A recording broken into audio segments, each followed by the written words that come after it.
Bismillahirrahmanirrahim. Assalamualaikum warahmatullahi wabarakatuh.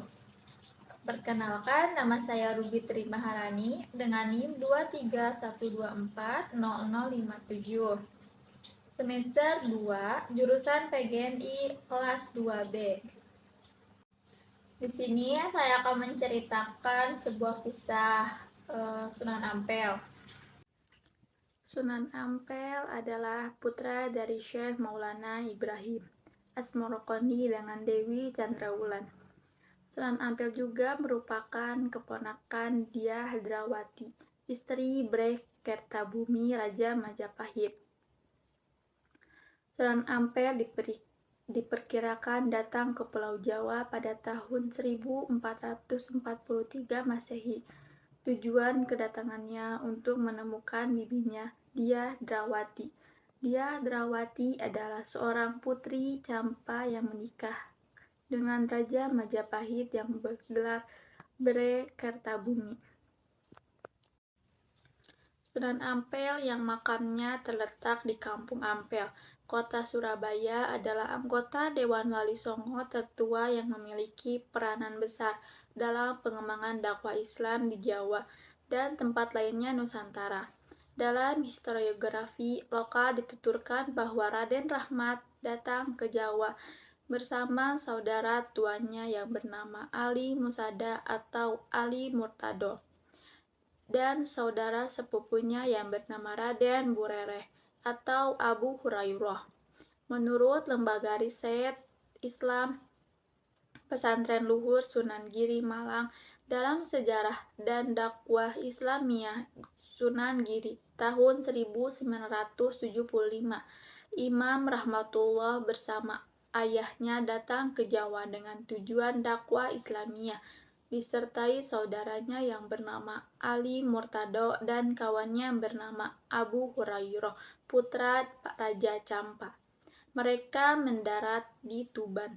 Setelah tinggal di Tuban beberapa lama sampai ayahandanya wafat, Imam Rahmatullah berangkat ke Majapahit menemukan bibinya yang dikawin Raja Majapahit yang masih beragama Buddha. Sementara itu, menurut Djadiningrat dalam Sejarah Banten tahun 1983 dikisahkan bahwa Raden Rahmat ketika dewasa mendengar tentang peperangan di Jawa dengan 3 orang pandita muda atau ulama muda lainnya, Burereh, Syekh Alim, dan saudaranya yang tadi disebut namanya. Raden Rahmat berangkat ke Jawa. Setelah keempat orang tadi berangkat ke Jawa, Campa diturunkan oleh seorang kafir dari Sanggau. Kedatangan Sunan Ampel ke Majapahit diperkirakan terjadi awal Dawasara keempat abad ke-15, yakni saat Arya Damar sudah menjadi Adipati Palembang, sebagaimana riwayat yang menyatakan bahwa sebelum ke Jawa, Raden Rahmat telah singgah ke Palembang. Raden Rahmat sewaktu itu di Palembang menjadi tamu Arya Damar selama 2 bulan, dan dia berusaha memperkenalkan Islam kepada Raja Muda Palembang itu. Arya Damar yang sudah tertarik kepada Islam itu hampir saja diingkarkan menjadi Islam, namun karena tidak berani menanggung resiko menghadapi tindakan rakyatnya, masih teringat pada kepercayaan lama. Ia tidak menyatakan keislamannya di hadapan umum. Menurut cerita setempat, setelah memeluk Islam, Arya Damar memakai nama Aryo Abdillah. Keterangan dari Hikayat Hasanuddin yang dikupas oleh Jenderal Edel tahun 1938 menjelaskan bahwa pada waktu kerajaan Campa ditaklukkan oleh Raja Koci, Raden Rahmat sudah dimukim di Jawa. Itu berarti Raden Rahmat ketika datang ke Jawa sebelum tahun 1446 Masehi, yakni pada tahun jatuhnya Campa akibat serbuan Vietnam. Hal itu sejalan dengan sumber dari serat Walisana yang menyatakan bahwa Prabu Brawijaya, Raja Majapahit, mencegah Raden Rahmat kembali ke Campa karena Campa sudah rusak akibat kalah perang dengan kerajaan Kochi. Penempatan Raden Rahmat di Surabaya dengan saudara di Gresik tampaknya memiliki kaitan erat dengan suasana politik di Campa, sehingga dua saudara tersebut ditempatkan di Surabaya dan di Gresik, dinikahkan dengan perempuan setempat.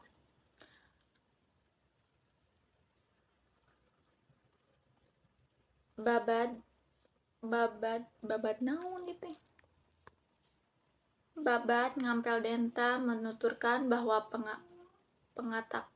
pengangkatan resmi Raden Rahmat sebagai imam di Surabaya dengan gelar Sunan dan kedudukan wali di Ngampel Denta dilakukan oleh Raja Majapahit. Dengan demikian, Raden Rahmat lebih dikenal dengan sebutan Sunan Ampel. Menurut sumber dari legenda Islam yang dicatat Haji Degrat dan TGT menuturkan bahwa pengangkatan resmi Raden Rahmat sebagai imam di Surabaya dengan gelar Sunan dan kedudukan wali di Ngampel Denta dilakukan oleh Raja Majapahit. Dengan demikian, Raden Rahmat lebih dikenal dengan sebutan Sunan Ampel. Sunan Ngampel. Peralihan dari Majapahit ke Mataram tahun 1986, Raden Rahmat diangkat menjadi imam masjid di Surabaya oleh penjabat pecat tanda di Terung bernama Arya Sena. Penempatan Raden Rahmat di Surabaya selain dilakukan secara resmi oleh pecat tanda di Terung juga disertai oleh keluarga-keluarga yang dipercayakan Kerajaan Majapahit untuk dipimpinnya. Menurut Lembaga Riset Islam Pesantren Luhur Sunan Giri Malang tahun 1975, karena hubungan baik dengan Raja Majapahit, Raden Rahmat diberi izin tinggal di Ampel disertai keluarga-keluarga yang diserahkan oleh Raja Majapahit.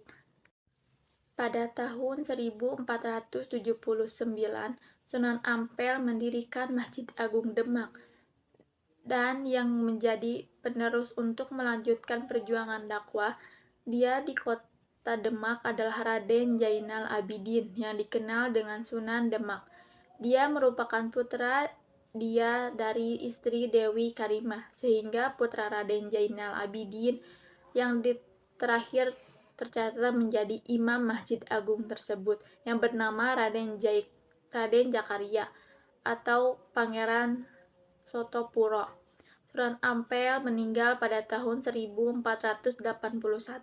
Kematian terjadi di Demak, namun ia dimakamkan di kota Surabaya, Jawa Timur. Lokasi makamnya berada di Masjid Ampel. Sunan Ampel membentuk ikatan pernikahan para penyebaran Islam dengan putri-putri penguasa bawahan Majapahit untuk menguatkan ikatan kekeluargaan di antara umat Islam. Dengan penduduk sebagai bupati yang menguasai satu wilayah, Sunan Ampel semakin aktif melalui gerakan dakwah dengan usaha memperkuat jaringan kekerabatan dengan penguasa-penguasa di wilayah lain. Berdasarkan Babad Tanah Jawi, salah satu upaya yang dilakukan dengan menikahkan Khalifah Husain dengan putri Arya Baribin, Adipati Madura. Usahanya ini melanjutkan dari pada putrinya ketika keduanya beranjak dewasa. Salah seorang putrinya bernama Masmur Tosiah dinikahkan dengan santrinya yaitu Raden Paku yang bergelar Sunan Giri. Sementara itu, sang adik Mas Murtosimah menikah dengan Raden Patah yang menjadi Adipati Demak. Sunan Ampel juga mengajarkan murid-muridnya membaca Al-Quran. kitab-kitab mengenai ilmu syariah, tarkan dan ilmu hakikat baik lafaz maupun makna. Raden Rahmat juga mencontohkan kehidupan yang zuhud dengan melakukan riyadah ketat atau tidak makan, tidak tidur, mencegah hawa nafsu, tidak tidur malam itu, beribadah kepada Tuhan, melakukan fardu dan sunnah, serta mencegah yang haram maupun makruh, dan tawaju memuji Allah. Sunan Ampel juga menggambarkan ajaran bersifat esoteris kepada Sunan Giri, yaitu ilmu tawasuf yang didasarkan kepada ilmu kalbu. Menurut Badat Demak, ajaran Sunan Ampel berangkat dari 3 kata, diantaranya binasi, tubadil, dan daim, dengan kata kunci biruyatil fuad yang hanya bisa dipahami melalui mata hati atau mata batin, dan inti ajarannya adalah fa'aima tuwalu fasama wajhula. Dengan mengajarkan ilmu tasawuf, Sunan Ampel dianggap sederajat dengan para guru suci Siawas yang berwenang melakukan baiat yang diberikan sebuah kehormatan susuhunan. Sebutan ini diberikan karena kedudukan sebagai Raja Surabaya yang berkediaman di Ampel, sehingga menjadi susunan atau Susunan Ampel, dan karena kedudukannya sebagai guru suci di Dukuh Ampel mempunyai kewenangan melalui baiat kepada murid-muridnya rohaniyah. Sunan Ampel juga sebagai Raden Rahmat adalah salah satu dari 9 wali songo yang terkenal dalam penyebaran agama Islam dan Pulau Jawa. Tersebut ada beberapa poin penting mengenai kisah Sunan Ampel. Asal-usul Sunan Ampel lahir di Champa, sekarang Vietnam, pada tahun 1401 Masehi. Ia adalah putra dari Maulana Malik Ibrahim, seorang ulama besar yang juga dikenal sebagai Sunan Gresik. Penyebaran Islam Sunan Ampel tiba di Jawa pada abad ke-15 dan mendirikan pusat dakwah di Ampel, Surabaya. Dari sinilah ia menyebarkan ajaran Islam ke berbagai daerah di Jawa Timur dan sekitarnya. Pendekatan dakwah Sunan Ampel dikenal dengan pendekatan dakwah yang bijaksana dengan toleran. Ia menggunakan budaya lokal dan tradisi masyarakat Jawa untuk menyampaikan ajaran Islam, sehingga Islam diterima dengan baik oleh masyarakat setempat. Mendirikan pesantren, Sunan Ampel mendirikan pesantren di Ampel Denta yang menjadi pusat pendidikan Islam dan melahirkan banyak ulama besar. Pesantren ini berperan penting dalam penyebaran Islam di Jawa.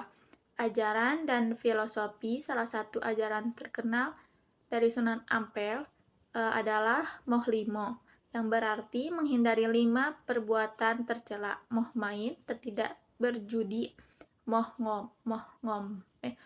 ngombe, tidak minum minuman keras, moh maling, tidak mencuri, moh madat, tidak mengonsumsi narkoba, dan moh madon, tidak berzina. Pengaruh dan warisan Sunan Ampel memiliki banyak murid yang kemudian menjadi tokoh-tokoh penting dalam penyebaran Islam di Nusantara. Beberapa murid termasuk Sunan Giri, Sunan Bonang, dan Sunan Kalijaga.